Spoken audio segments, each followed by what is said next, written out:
Malipayong Pasko, bulahang bagong tuig, kaninong tanan mga igsuon. At gayong pagdaig pasalamat sa Ginoo nga nagpakatao uban kanato. Ang atong Ginoo nga nagpakatao, hinumduman nato dili lang siya o sa kaminsahe. Dili siya o sa kapagigpulong, kundi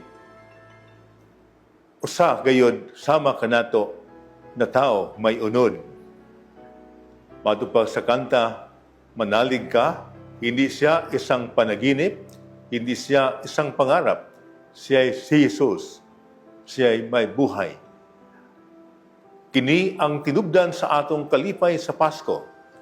Mamangani, padayon kita mag-awit, joy to the world. Ang atong magkabataan, mag-awit, joy to the world. Kini ang kalipay nga dili ikahatag niing kalibutan, kay ang atong kalipay mao ang Dios mismo nga nagpakatao uban kanato.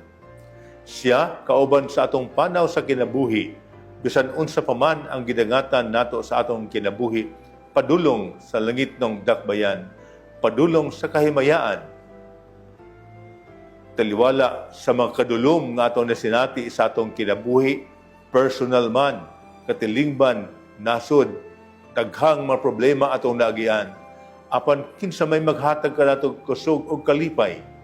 Ang kalipay sa Ebanghelyo nga ang Dios uban kanato kanunay. Sa atong mga kalisdanan, uban siya nga nagtabang o naghupay kanato. Kini ang mensahe sa Pasko. Sa atong giingon, dili lang kini usa ka pakigpulong, siya gayud nagpakatao uban kanato.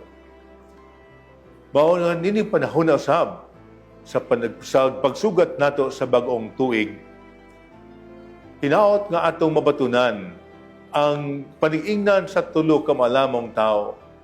Sa ilang paghiuli, wala na sila mabalik sa dalan padulong kang Herodes.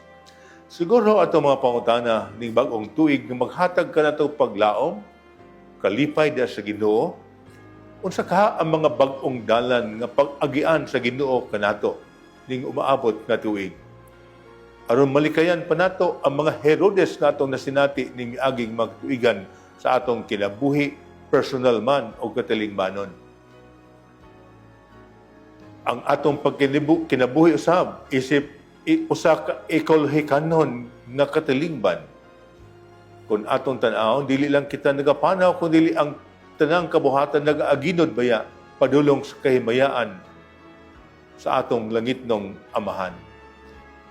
Unsa may gidangatan sa atong ekolohiya karon, kamugnaan karon, kabahin kini sa atong pagpamalandong unta sa mga bag-ong dalan nga atong pag-aagian ning maabot nga tuig.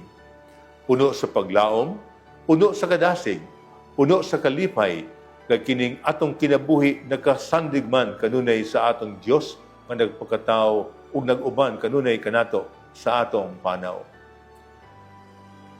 Ang dalan nga atong pag-aagian, mao gyud ang dalan sa atong Ginoo mga igsoon. Kay siya man ang dalan kamatuoran o kinabuhi.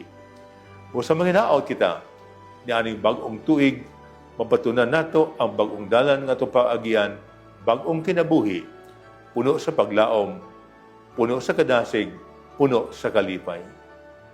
Usbon ko mga igsoon, malipayong Pasko o bulahang bag-ong tuig, kanatong tanan. Kini ang inyong Arsobispo, Jose Cabantan, kauban sa panaw.